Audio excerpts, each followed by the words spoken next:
ఎప్పుడైనా ఎక్కడైనా మీ చేతిలోనే వార్తా ప్రపంచం. మీ మొబైల్లో, మీ కంప్యూటర్లో, మీ టీవీలో. సాక్షి టీవీ డిజిటల్ ప్రసారాల కోసం లాగిన్ అవ్వండి www.youtube.com/sakshi-tv. Subscribe Sakshi TV YouTube channel. Internet open చేస్తే, ఇంటర్నెట్ అంటే ఇన్స్టా రీల్స్ కానీ, ఫేస్బుక్ కానీ, యూట్యూబ్ షార్ట్స్ కానీ ఓపెన్ చేస్తే ఏఐతో చాలా మంది చాలా వీడియోలు, మంచి వీడియోలు చేస్తున్నారు. ఏది కేసీఆర్ గారి వీడియోలు కానీ, తర్వాత సినిమాలో ఉన్న కామెడీ సీన్లు జూనియర్ ఎన్టీఆర్వి, బ్రహ్మానందం గారి అదర్ సినిమాలు అవి చేస్తున్నారు. అంతవరకు హెల్దీ.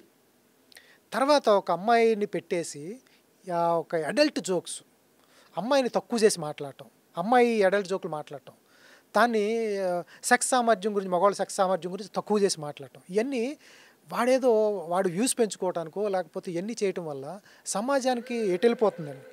అది ఎంతవరకు కరెక్ట్ అనేది మిమ్మల్ని అడుగుతున్నాను.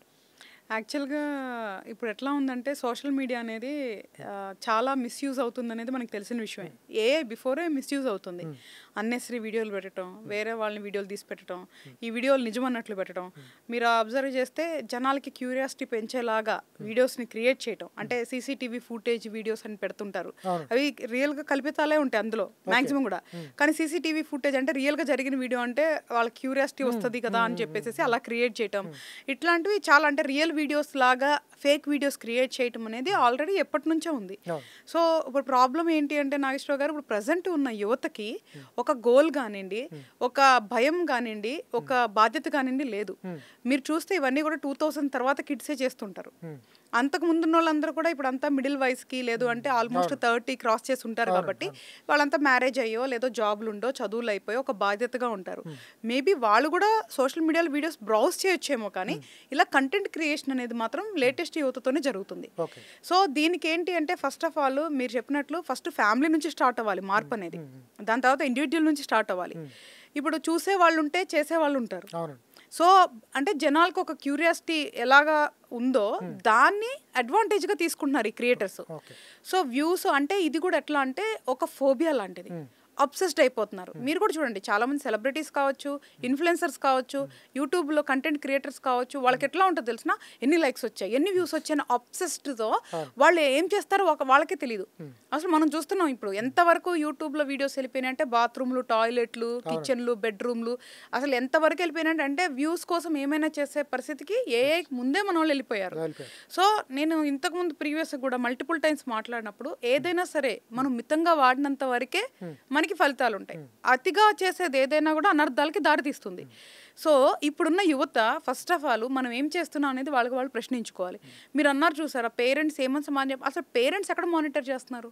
ఇప్పుడున్న ప్రజెంట్ యువతకు కానీ చిన్నపిల్లలకు కానీ మీరు చూస్తే నిజంగా నాకు చాలా బాధాకరం అనిపిస్తుంది. నేను బయటికి వెళ్ళినప్పుడు కూడా చూస్తే పిల్లలకి ఫోన్లు ఇచ్చేస్తారు, చాలా చిన్న పిల్లలు. వాళ్ళు చూసే అన్ని కూడా ఇన్స్టా షార్ట్స్, యూట్యూబ్ షార్ట్స్.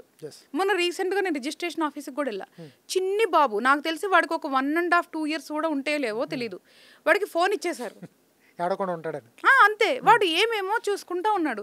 అసలు నేను చాలా డిస్టర్బ్ అయ్యాను కొంచెం సేపు చూస్తే కూడా. ఎందుకు అంటే అసలు వాళ్ళు ఏం కంటెంట్ చూస్తున్నారు, వాళ్ళకి ఎందుకు ఫోన్ ఇస్తున్నాము అంటే parents maybe for time buying, అంటే వాళ్ళకి వీళ్ళు ఇబ్బంది పెట్టకూడదు అన్న ఆలోచనతో వాళ్ళని డిజిటల్ వరల్డ్కి తోసేదే పేరెంట్స్ అండి. ఇప్పుడు మీ ఇంట్లో పిల్లలు ఉన్నారు, మీరు టీవీలు, ల్యాప్టాప్లు, ఐప్యాడ్లు, ఫోన్లు ఇవ్వకపోతే వాళ్ళు ఏం చేస్తారు చెప్పండి? సో ఫస్ట్ మారాల్సింది పేరెంట్స్ అండి.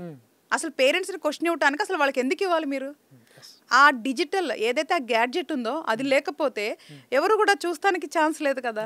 సో ఫస్ట్ మారాల్సింది పేరెంట్స్ అండి. మనకి టైం ఉండి పిల్లల్ని భరించగలము, బాధ్యతగా ఉండగలం అన్నప్పుడే ఫస్ట్ పిల్లల్ని కనాలి. అంత టైం ఉంది అనుకుంటేనే, లేదు అంటే ఇట్ ఈస్ నాట్ మ్యాండేటరీ. మనం ఏదో సిస్టమ్ ప్రకారం కనేసి పెంచేసి వదిలేసి అట్లా వద్దు. మనమైనా లేదా మన పేరెంట్స్ ఎవరైనా పెద్దలు ఇంట్లో వాళ్ళు చూడగలరు, సపోర్ట్ ఉండగలరు, పిల్లల్ని మనం చూసుకోగలము అంటేనే పిల్లల్ని కనాలండి ఫస్ట్. సో కన్నాక మాత్రం మనం బాధ్యతగా ఉండాలి. ఈ డిజిటల్ వరల్డ్లో వాళ్ళు ఏమవుతున్నారు అనేది చూసుకోవాలి. మనం కంటిన్యూస్గా మానిటర్ చూసుకోవాలి. ప్రతి ఇంట్లో వైఫైలు, డేటాలు, అసలు జీబీలు ఇష్టం వచ్చినట్లు ఇచ్చేస్తున్నా. నేనేమన్నా అంటే అసలు టూల్స్ ఉండబట్టే కదా ఇవన్నీ జరుగుతున్నాయి. అసలు టూల్సే అనేది లేకపోతే అది ఫస్ట్ పాయింట్. మారాల్సింది ఎక్కడ నుంచి?